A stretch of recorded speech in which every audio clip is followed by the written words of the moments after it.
two trains, 1 and 2, have an equal mass of m, which is equals to 5,000 each.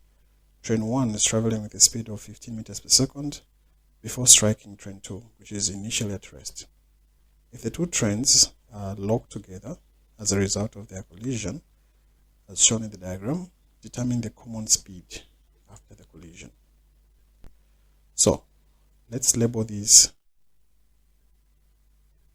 train 1 having initial velocity u to be 15. That's the initial velocity for train 1. For train 2, or we can use v as given in the question. So we have v1 and v2. So v2 was initially at rest, hence it has a speed of 0 meters per second. So what we're looking for is v1 prime, the final velocity, as well as v2 prime. Now in this case, v1 prime and v2 prime are equal. So since they are equal, this is the velocity that is shown here. So in short, we're just looking for v, or v prime as stated there. So according to the law of conservation of momentum,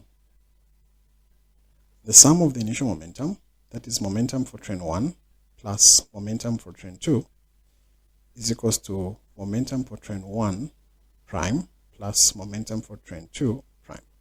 Prime simply representing the momentum after collision. Momentum is mass in motion, so we can replace this momentum 1 with velocity 1 times mass 1. So that is m1 times v1 plus m2 times v2. This is equals to, again, m1 v1 prime plus m2 v2 prime. Now remember, they become one mass after collision. So like we said here, the two velocities just become v prime. So m1 v1 plus m2 v2 is equals to, the two velocities are common now, so I can write this as m1 v prime plus m2 v prime.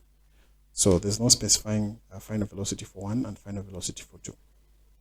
So m1 v1 plus m2 v2 is equals to, so now I can factor out this velocity, and I'll have m1 plus m2, and in this case we factor out the v prime, the common velocity.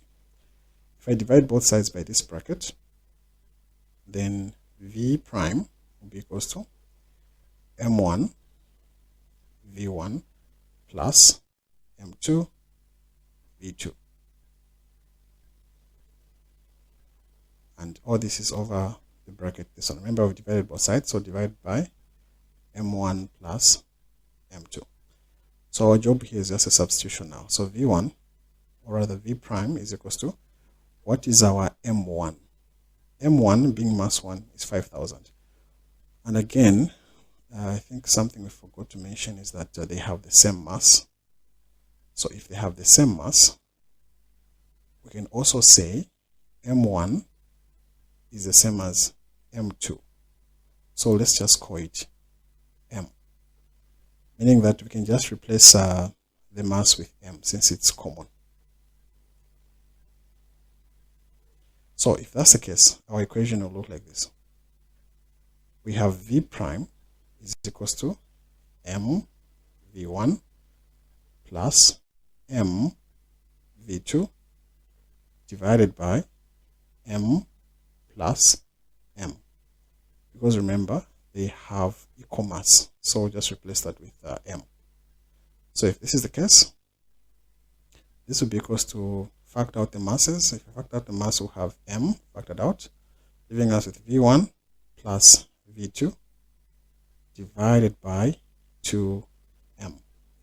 So our final velocity, v prime, will be given by, so as you can see clearly, this mass can cancel out. This leaves us with v1 plus v2, the initial velocities, divided by 2. So the initial velocities that we have there is just 15 plus 0 divided by 2. So the speed will be 7.5. 7.5 meters per second. So that's what we get here.